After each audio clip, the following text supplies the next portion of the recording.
Ya, salam Bapak Ibu Saudara yang terkasih dalam nama Tuhan kita Yesus Kristus. Kembali lagi di Studio Kristen Channel.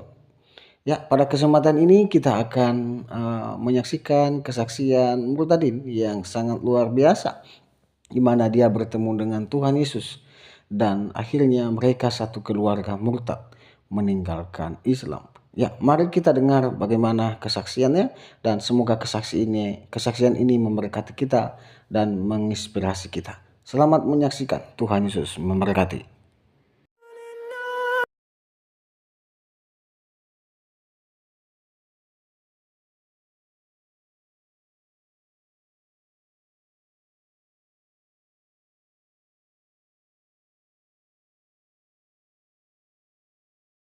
Nama asli dari papi saya yang berdarah Aceh, asal Punge, dan mami saya berasal dari Sangir, dari Tamako, keluarga Manansang.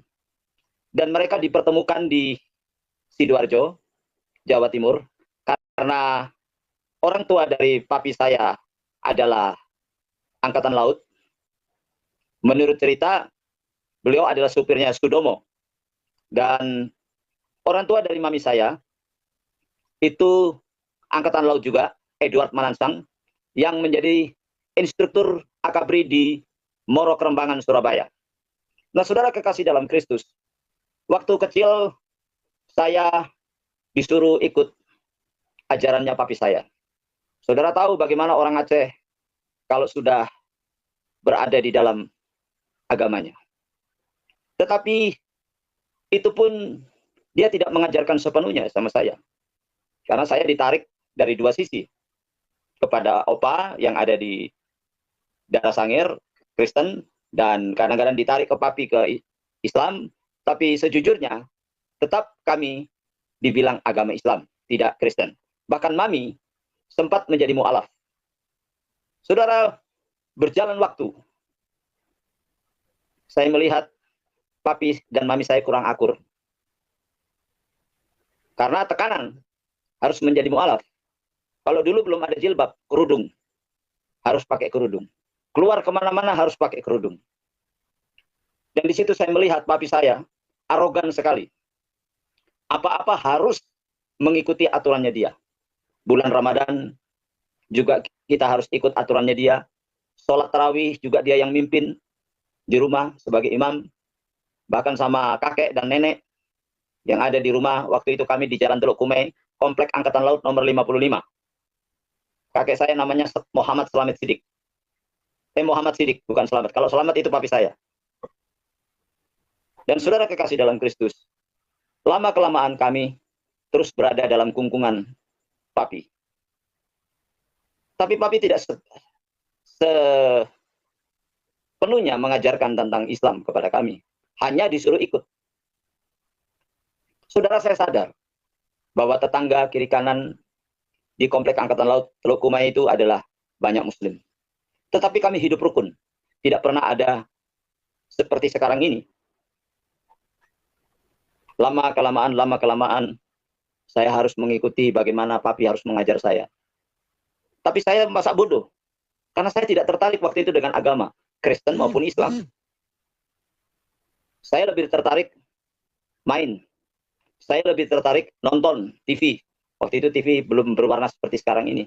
Masih ada satu channel TVRI. Dan saya harus merawat adik-adik saya. Kasih mandi adik-adik saya yang masih bayi pun saya harus kasih mandi. Saudara, berjalan waktu demi waktu. Kehidupan kami sekeluarga tidak ubahnya seperti kapal perang. Kapal yang pecah. Tidak teratur kehidupannya. Baik papi, semau gue. Kadang-kadang papi juga keras kepada anak-anaknya. Saya disekolahkan di sekolah Mujahidin dulu di Perak, Tanjung Perak. SD saya di situ.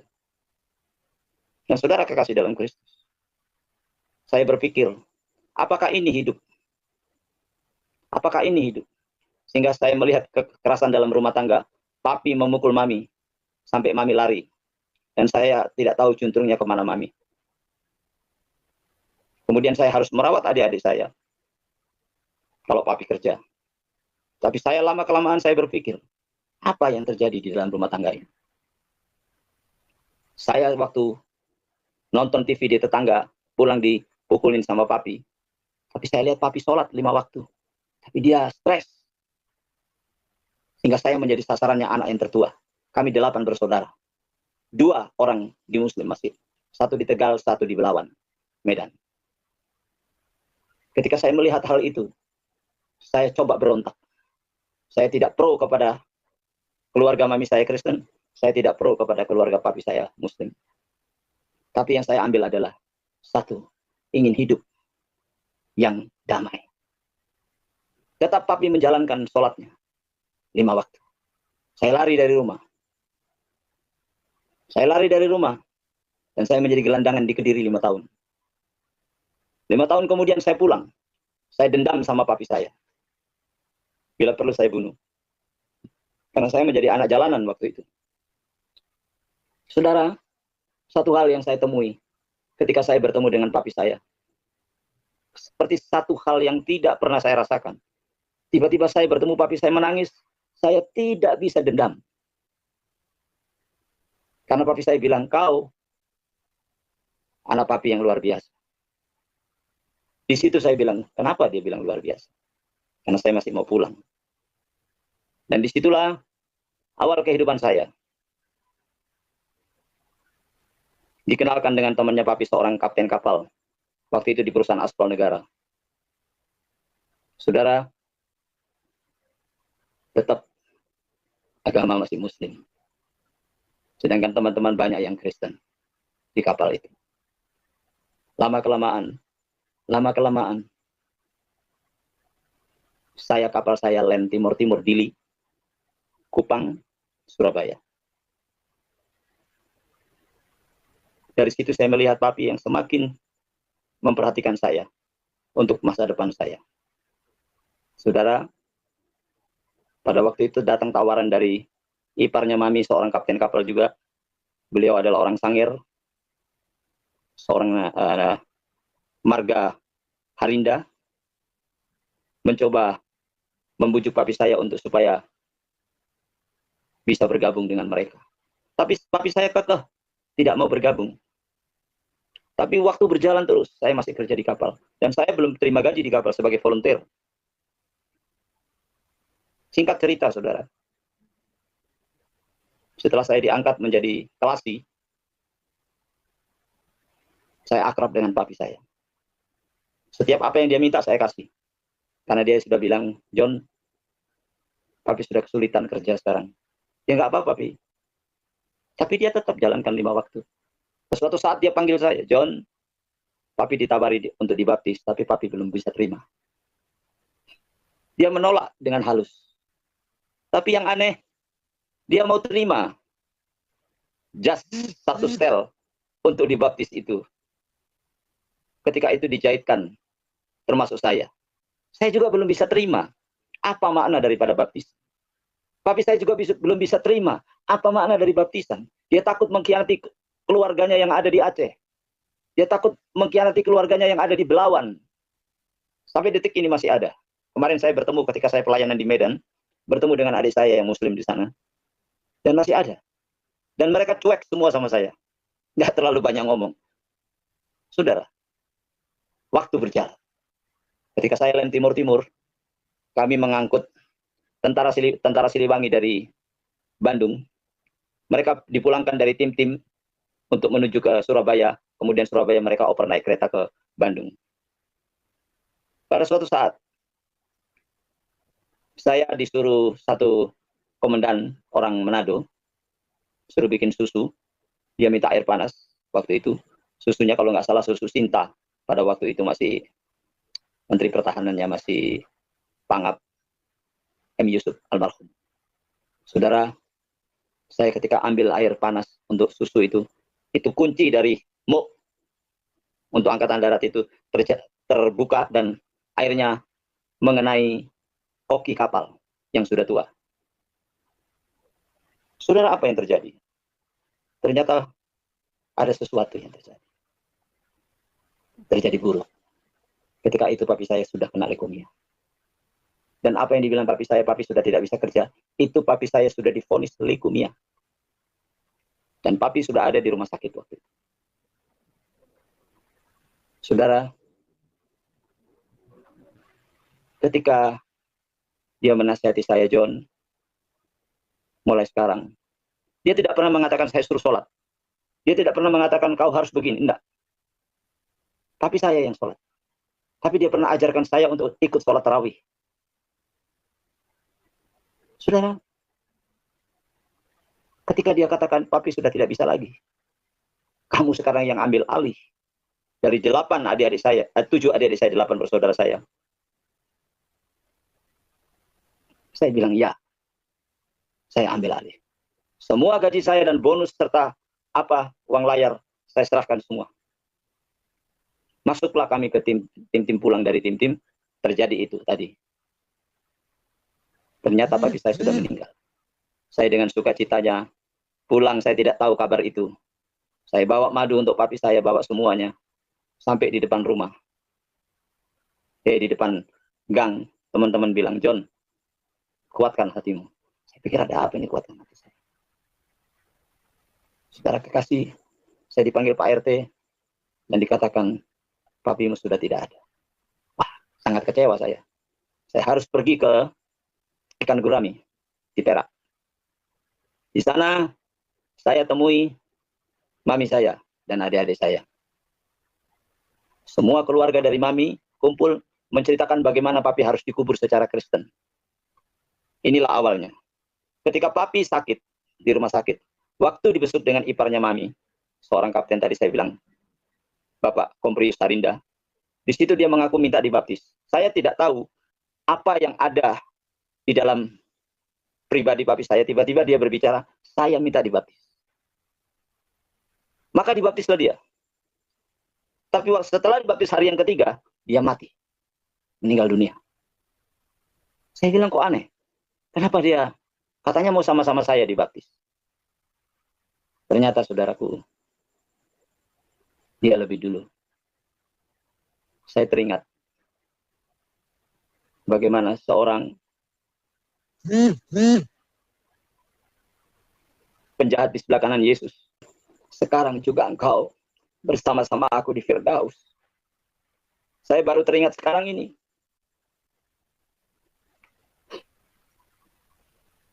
Saya berterima kasih. Papi yang luar biasa. Papi yang mendorong saya. Maka saya terus berlayar.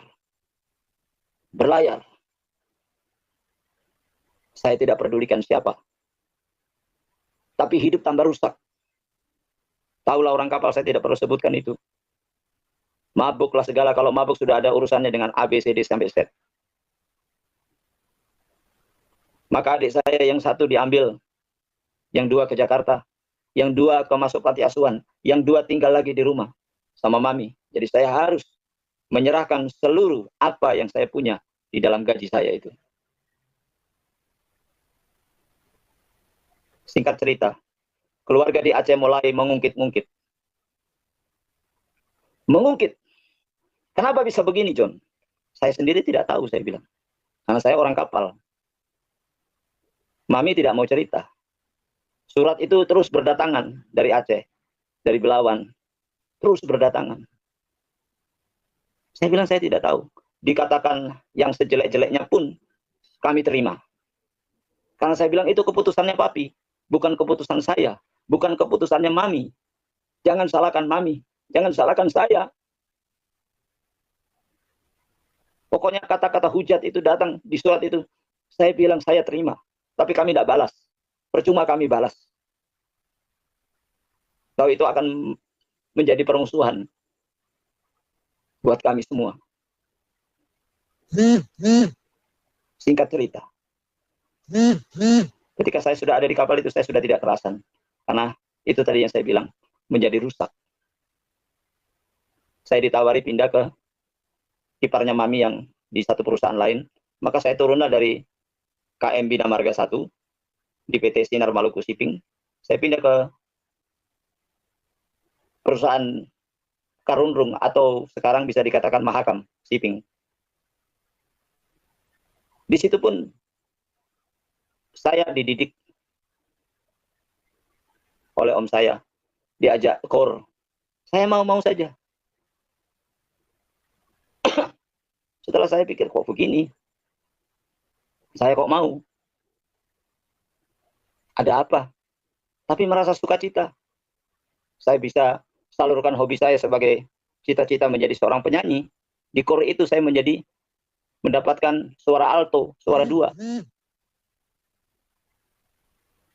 Jadi setiap pelabuhan kami harus nyanyi. Puncak, ketika saya pulang, saya lihat mami di rumah sedang bersekutu bersama ibu-ibu yang di aliran itu ada bahasa rohnya. Yang saya bilang, ini persekutuan apa lagi? Doa apa lagi? Saya belum dibaptis pada waktu itu. Setiap pulang berlayar, pasti ada persekutuan di rumah. Puncaknya. Ketika saya free jaga, saya pulang ke rumah, dan saya tidur, mami tidak bicara kalau hari itu ada doa, puasa. Dan saudara, ketika mereka menaikkan pujian, saya terbangun. Saya dari kamar keluar pelan-pelan, saya bawa rokok saya bawa semua juga kebutuhan saya. Waktu saya mau sampai di pintu, mami pegang kaki saya. John, kamu gantinya papi. Sekalipun kami belum dibaptis, coba duduk dulu. Salah satu pemimpin dari persekutuan itu sekarang adalah istri saya, seorang pendeta. Dan saya belum tertarik waktu itu. Saya pikir apa-apaan ini. Tiap pulang ribut bahasa roh. Tiap pulang ribut bahasa roh. Ternyata mami sudah dibaptis dengan kelompok itu. Yang saya katakan kelompok itu adalah Gereja Penyebaran Injil Pusat Majalengka.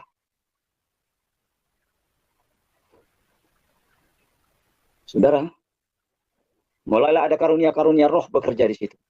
Dan ada satu pesan Tuhan dari seorang perempuan berkata, kamu berdiri dua kaki, satu di jalan yang berlumpur, tetapi satu di jalan yang kurang baik.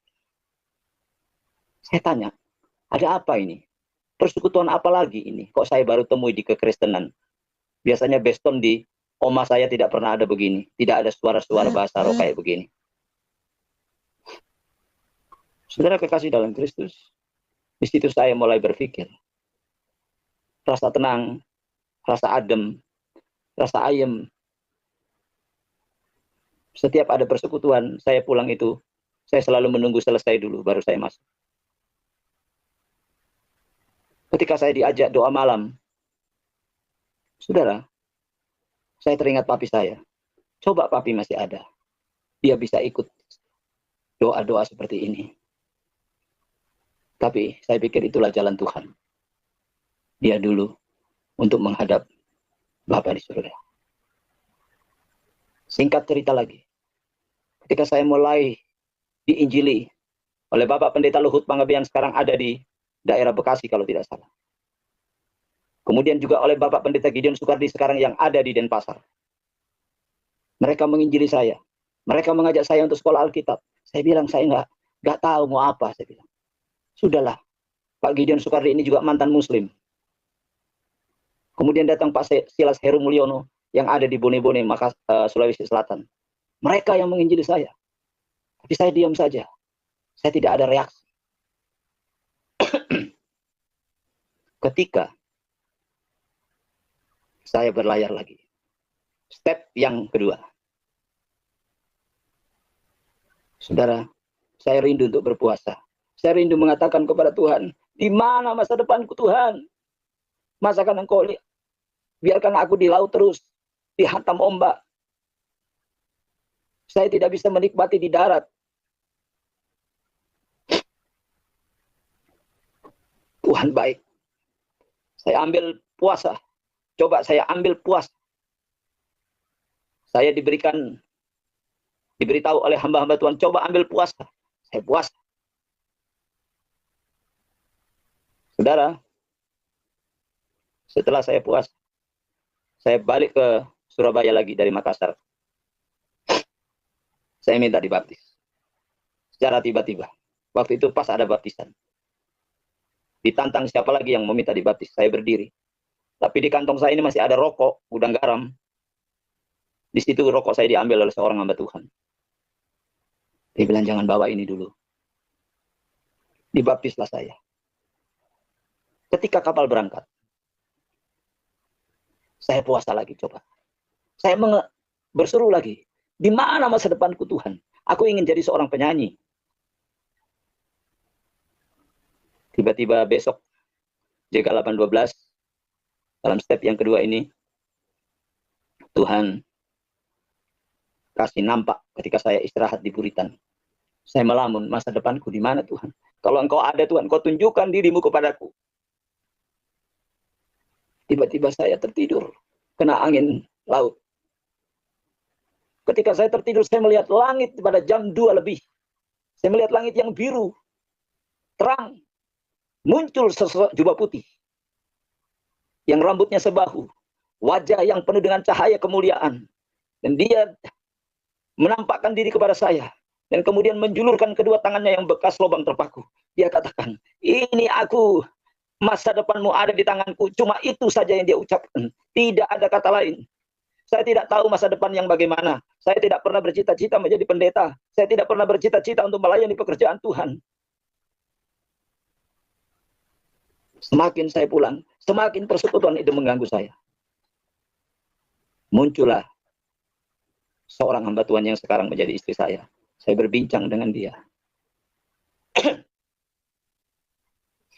Saya katakan, boleh saya antar kamu pulang ke gereja? Boleh. Disitulah saya mulai bilang sama Tuhan, Tuhan, aku inginkan dia menjadi istriku. Supaya aku pun bisa dibimbing, dibina. Tapi tidak pikiran melayani, hanya dibina. Ketika kami kawin, bagaimana saya bisa menikah dengan dia? Saya ketinggalan kapal. Gara-gara antar ini pendeta satu. Ketinggalan kapal, saya dipecat. Tapi puji Tuhan, itu jalan Tuhan. Saya antar jemput dia untuk melayani pekerjaan Tuhan. Di situ saya melihat, tidak seperti sekarang pendeta-pendeta, bajunya bagus-bagus, sepatunya bagus-bagus. Dulu kasihan, tidak diistrika. Sepatunya mangap kayak buaya yang lapar itu. Terus tadi saya katakan saya ditawari. Saya bilang bagaimana? Saya mau jadi pendeta. Sedangkan mereka bajunya kayak begitu. Maka kami ambil kesepakatan bersama seorang pendeta perempuan ini. Saya lamar dia, dia mau. Saya ajak menikah dia, dia mau. Saudara, di situ saya belajar. Mengiringi istri melayani pekerjaan Tuhan. Dari kampung ke kampung. Dari rumah ke rumah. Memberitakan firman Allah. Dan saya mulai diketawai oleh teman-teman kapal. Apa yang kamu kerjakan? Kamu menjadi pengangguran begitu. Setelah saya terima Yesus. Bukan hanya teman-teman di laut. Teman-teman di darat pun yang biasanya ngajak ngumpul-ngumpul untuk mabuk. Sama perkataan yang tidak membangun dan melecehkan saya. Saya katakan tidak apa-apa. Kalian mau bilang apa terserah. Setiap saya ke kapal selalu dikira saya mau meminta-minta. Padahal saya hanya ingin bertemu dengan teman-teman. Rasa rindu saya. Sama-sama sebagai penyanyi kor. Masuk di gereja-gereja setiap pelabuhan. Tapi dikira saya mau minta-minta kepada mereka. Disitulah saya terpukul. Saya bilang, Tuhan, saya tidak minta kepada mereka. Tapi mereka punya sikap begitu sama saya. Istri saya juga dipakai penglihatan waktu itu. Dia katakan, berharap kepada Tuhan. Kemudian saya pernikahan itu, saya dinikahkan oleh pendeta John Bega, yang saat ini ada punya gereja penyebaran Injil Elusai di Surabaya. Suami istri inilah yang menikahkan saya, yang membangun iman saya, untuk saya supaya saya tetap berharap kepada Tuhan, tidak berharap kepada manusia. Saya disuruh tinggal di gereja. Saya harus mengerjakan banyak pekerjaan di gereja. Mungkin hamba-hamba Tuhan yang sudah jadi pengerja itu sudah tahu bagaimana. Tapi di situ saya digembleng oleh Bapak Pendeta John Bega. Saya diajarkan bagaimana melayani Tuhan tidak berharap manusia. Menjadi worship leader, menjadi pemain musik. Kemudian saya diajak kebaktian kebangunan rohani, baik di Makassar, baik di Jawa Barat, baik di Jawa Tengah, baik di mana-mana. Di Ambon juga pernah. Saudara, saya merasakan di situ. Ada seorang anak Tuhan meminta pelayanan kami. Saya ajak pemain musik, pemain drum, almarhum sudah. Saya ajak naik angkot di daerah Tandes, Surabaya. Waktu kami ke sana, saudaraku, saya terlambat datang, mereka pergi ke dukun. Jadi uang 1.000 itu untuk saya, untuk angkot. Kalau seorang itu 250, 2 orang 500. Jadi pulang pergi 1.000 habis. Untungnya saya masih ada lebih 200. Saya kasih istri saya bilang, waktu itu saya masih punya anak 1. Saya bilang, ini belikan soto untuk anakmu. Yang tua-tua enggak usah makan dulu. Setelah saya sampai di tujuan mereka ke dukun, kecewalah saya pulang. Tuhan, tahu gitu, enggak usah berangkat tadi. Lebih baik uang buat beli beras sama sayur cukup. Saya masuk di rumah, saya tetap menggerutu. Ini bicara tentang mujizat. Tuhan, kenapa jadi begini? Suara Tuhan itu hanya beberapa kata. Menyesalkah engkau? Saya kaget. Kenapa kata-kata ini? Ada kata, menyesalkah engkau? Saya diam. Saya bilang sama istri saya kunci pintu depan, pintu belakang. Siapa yang mau berdoa, silakan berdoa. Siapa yang mau baca Alkitab, silakan baca Alkitab. Siapa yang mau tidur, silakan tidur. Ternyata sepakat. Mertua saya, istri saya menyembah.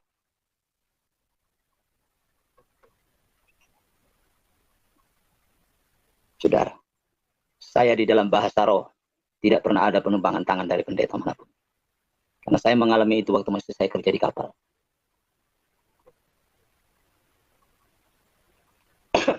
Saya kerja di kapal pada waktu itu.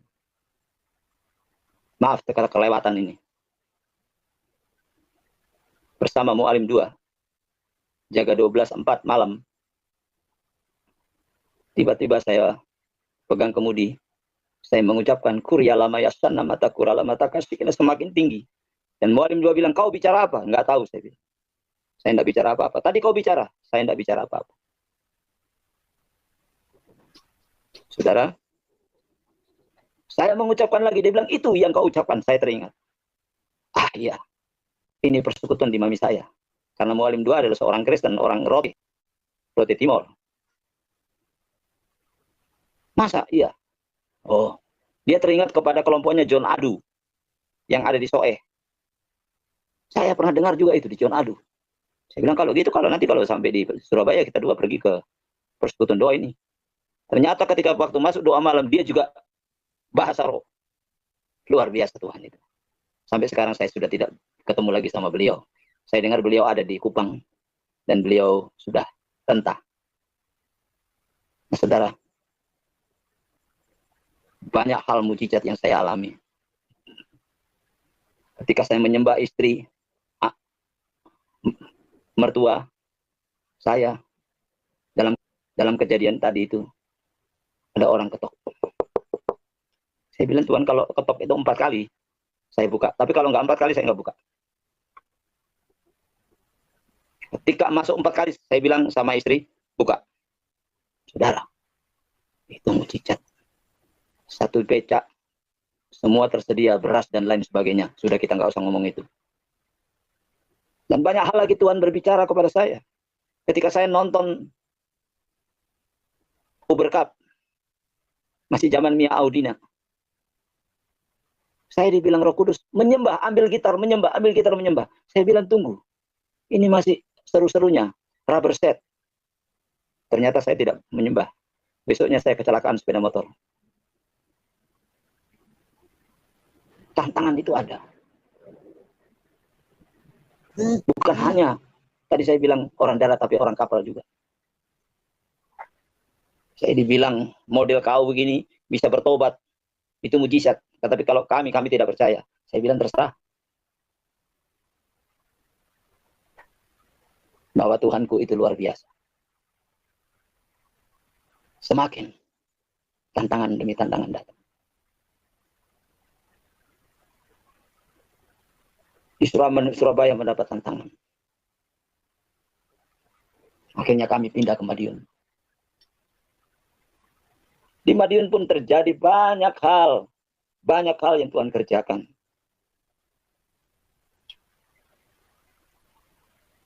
Mulai dari anak 1, anak 2, anak 3. Saya punya 3 anak. Nomor 1 perempuan, nomor 2 perempuan, nomor 3 laki-laki.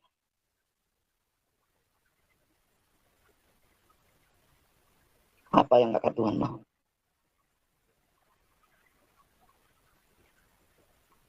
Saya bilang, Tuhan, kalau aku melayani pekerjaanmu, Engkau akan buka semuanya. Dan saya masuk dalam step keempat. Ketika masuk di kota Madiun, itu kami tidak punya apa-apa. Kontrak rumah pun 1 kamar. Saya, mertua saya, istri saya, dan 3 anak saya. Tapi yang hebat,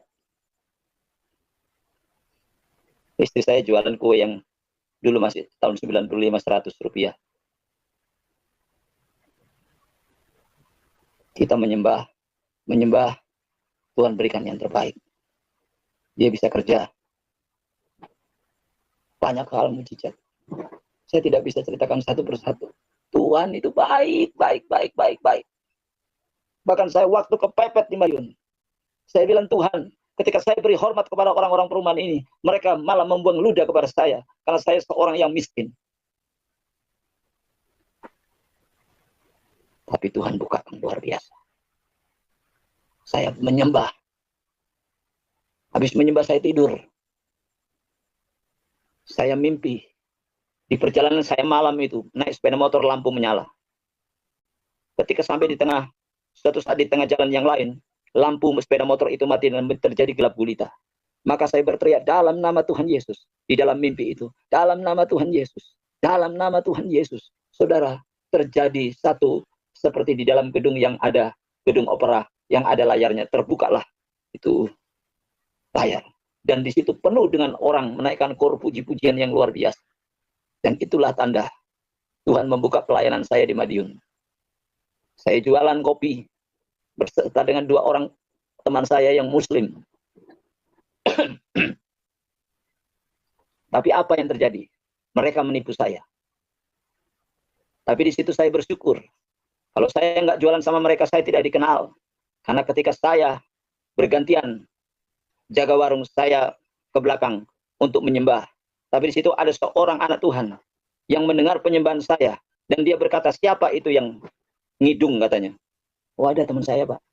Dia tidak beranjak dari tempat duduk warung itu. Dia menunggu saya. Setelah saya datang, teman saya bilang, ini orangnya, Pak. Saya ditanya, dari gereja mana dan lain sebagainya. Saya bilang, saya masih perintisan di sini, Pak.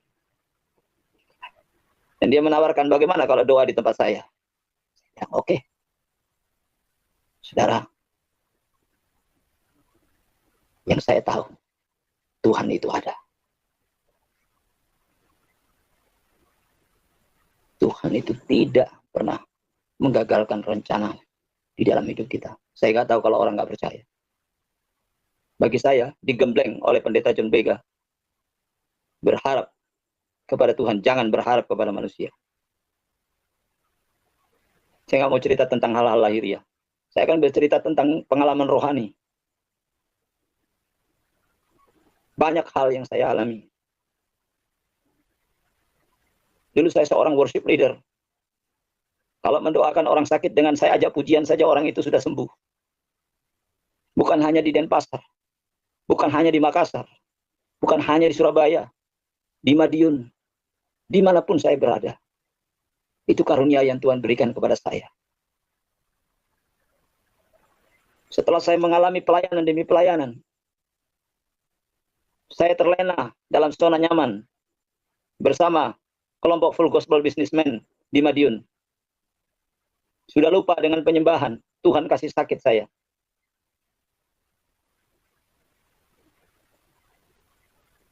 Bagaimana Tuhan kasih sakit saya dengan diabetes, jantung, kolesterol. Sudah 3 kali saya opnam. Saya katakan Tuhan itu hidup. Ketika saya mulai merasakan obat yang sudah mulai setiap hari saya harus makan 16 biji, 1 kali minum, dan 3 kali minum. 16 kali 3 sudah berapa? Saya menolak, saya bilang Tuhan saya tidak mau. Saya harus pulang. Dokter bilang tanda tangani, istri saya suruh tanda tangan. Mati di tangan Tuhan, bukan di tangan yang lain.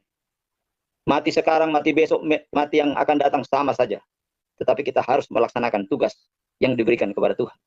Karena kitab Wahyu berkata, berbahagialah orang yang mati dalam Tuhan. Bukan membela agama, tetapi melaksanakan perintah Tuhan. Saya pulang. Mau masuk yang kedua. Waktu itu saya tidak punya uang sama sekali. Saya hanya bilang sama istri saya, izinkan saya menyembah. Saya menyembah. Nafas yang ngos-ngosan, jantung yang mulai kumat. Lagunya Insinyur Niko. Mujizat masih ada. 9 kali saya menaikkan pujian itu, saya dipulihkan luar biasa. Mujizat terjadi. Tapi yang ceroboh, sekali lagi, saya makan tidak teratur.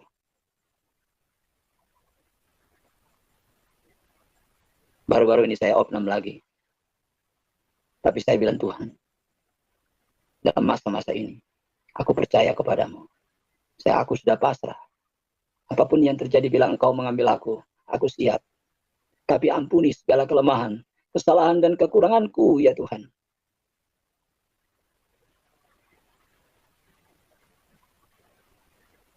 Ketika saya ibadah pernah dilempari. Ketika dilempari, saya bilang Tuhan, adakan suatu pembelaan yang luar biasa. Saudara tahu yang melempari siapa? Anak-anak pesantren di Surabaya. Tuan rumah sudah mencabut samurai untuk berperang. Saya bilang taruh samurai itu. Tidak ada gunanya itu. Karena kami lagi menyembah di atas. Ketika kami menyembah lagi, itu di bawah pasukan dengan topi putih sudah penuh. Saya bilang, jadilah menurut kehendak-Mu Tuhan.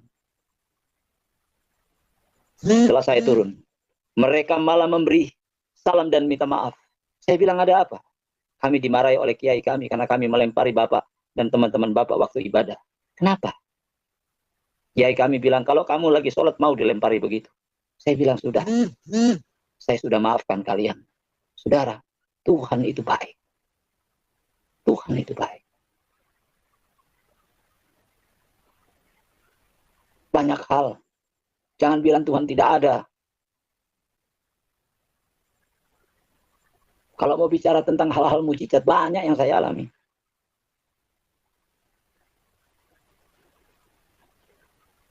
Hanya satu. Lakukan apa yang menjadi kehendaknya. Apa?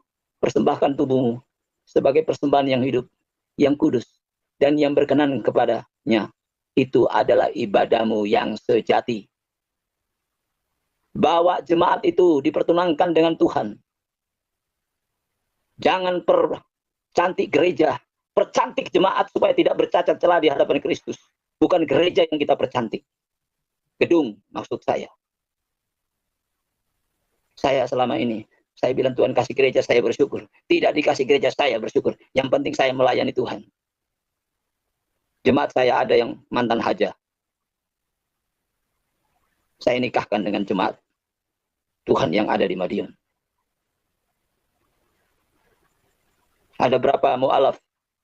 Saya doakan di Mangkutana. Ada 3 kembali masuk gereja. Saya bilang, Tuhanmu hidup. Tuhanmu luar biasa. Saya kalau mau ninggalin Tuhan, iming-iming hal-hal lahiriah itu, Suruh ikut ke seberang, sudah saya tinggal semua. Apa kemewahan dikasih kok? Itu tantangan hidup. Tapi saya bilang tidak. Karena Tuhan bilang, aku pergi kepada Bapa menyediakan tempat bagimu. Di mana aku berada, di situ pun kamu berada. Jangan kejar tentang hal-hal lahiriah, kata Paulus. Kalau tentang hal-hal lahiriah, aku lebih lagi. Bukan seolah-olah aku telah menganggap diriku sempurna. Di kitab Filipi pasal 3. Tapi Tuhan mau kita melakukan apa yang menjadi kehendaknya. Kitab Ibrani 10, itu di dalam ketekunan dia berkata, persembahan syukur, persembahan korban yang lain yang engkau tidak kehendaki, tetapi engkau telah menyediakan tubuh bagiku. Karena gereja kita tidak bawa. Maaf, saudara-saudara. Itulah saya tidak mau ada di agamanya papi saya. Karena saya dapat tawaran itu, suruh kawin. Nanti dapat ini, dapat itu, dapat ini, dapat ini. Saya bilang, enggak. Saya sudah puas pada waktu saya kerja di kapal, nakalnya saya. Tuhan baik. Tuhan sangat baik.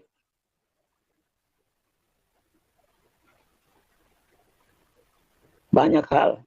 Sampai detik ini. Dalam keadaan pandemi begini. Tuhan luar biasa. Jemaat saya cuma 20 orang. Tidak banyak. Tapi saya bersyukur. Mereka setia. Mereka tidak mau ke gereja-gereja lain. Dan saya tidak mau mengambil jemaat gereja lain. Kalau beribadah saya oke. Tapi jangan mengaku jemaat di tempat saya. Kamu adalah jemaat Tuhan. Puji Tuhan, saya bertemu dengan orang-orang yang luar biasa.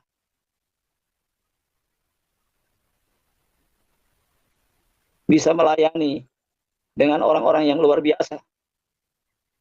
Bagaimana saya menginjili seorang yang dulunya adalah seorang teroris. Saudara Duta, Abraham Duta sekarang namanya. Dulu ketemu saya dikira ini intelijen. Saya ajak ke Bali yang pertama. Saudara, saya katakan, saya seorang pendeta, bukan seorang intelijen. Kalau kau mau bilang saya intelijen, memang saya intelijennya Tuhan Yesus. Untuk membawa kamu kepada Kristus. Saya didik dia pelan-pelan. Saya didik dia pelan-pelan. Jadi kalau dia mau share tentang Alkitab, ayo kita share. Saya bilang, Duta, saya selalu terbuka buat kamu.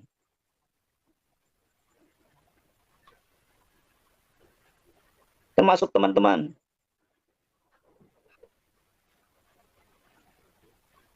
Jadi yang perempuan tadi, mantan haja ini, saya share sama dia tentang Al-Quran. Baik sama Duta saya share tentang Al-Quran. Tapi kalau sama almarhum Daud Raja Wali, tidak pernah kami share dengan Fakhri Fikri Baryudin. Tapi sama Muhammad Yasin, oke. Sekarang masih kami hubungan. Walaupun saya pernah datangkan Saifuddin Ibrahim di Madiun. Tantangannya sangat besar. Saya dibilang kalau nggak lapor ke Kodim akan diangkat Kodim. Saya bilang tidak. Ini untuk kalangan sendiri. Ternyata gereja-gereja besar nyesel. Kenapa kok saya nggak ditempati? Kamu mau ditempati, kamu takut.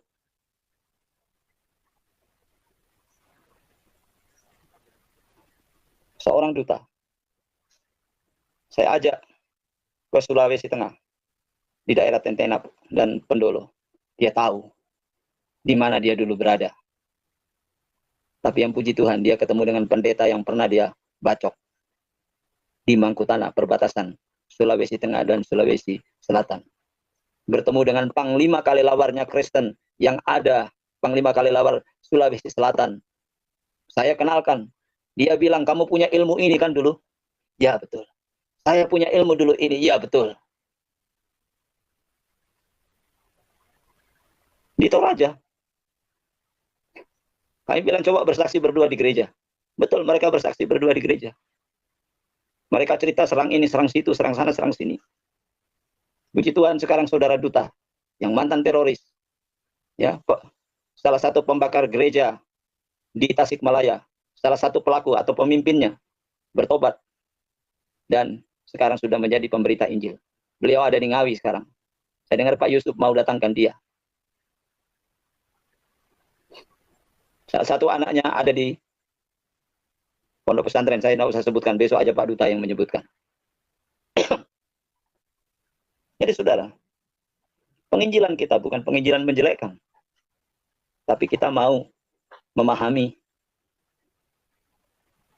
daripada kehidupan ini. Saudara, saya hidup luar biasa di dalam Tuhan. Dan Tuhan selalu melindungi saya. Di dalam kampung ini di Madiun, yang Kristen cuma saya sebagai pendeta dan sebelah saya sebagai orang Katolik. Yang lainnya Muslim dan ada pondok pesantren di daerah saya. Saya nggak takut. Wow, kesaksian yang sangat luar biasa ya. Dia memiliki keinginan untuk menjadi pramugari dan dia berdoa sama Tuhan ya, dan akhirnya Tuhan mengabulkannya. Ya, kesaksian seorang murid tadi ini menginspirasi kita bagaimana seharusnya kita yang percaya kepada Yesus memberitakan jalan keselamatan itu ya kepada orang-orang yang ada di sekeliling kita. Maka dari itu Bapak Ibu Saudara, mari kita mengambil bagian dalam pemberitaan Injil. Mari kita menjadi saksi ya. Mari kita meneladani Kristus yang sudah mati dan hidup kembali, yang menyelamatkan kita dari dosa. Karena Yesus berkata, "Aku jalan, kebenaran dan hidup. Tidak ada jalan melalui Bapa kalau tidak melalui Aku." Maka dari itu ya, marilah kita bersandar dan beriman teguh kepada Tuhan Yesus. Itu saja yang bisa saya sampaikan. Selamat bertemu kembali di video-video berikutnya. Tuhan Yesus memberkati. Jangan lupa subscribe, komen, dan share video ini. Bye-bye.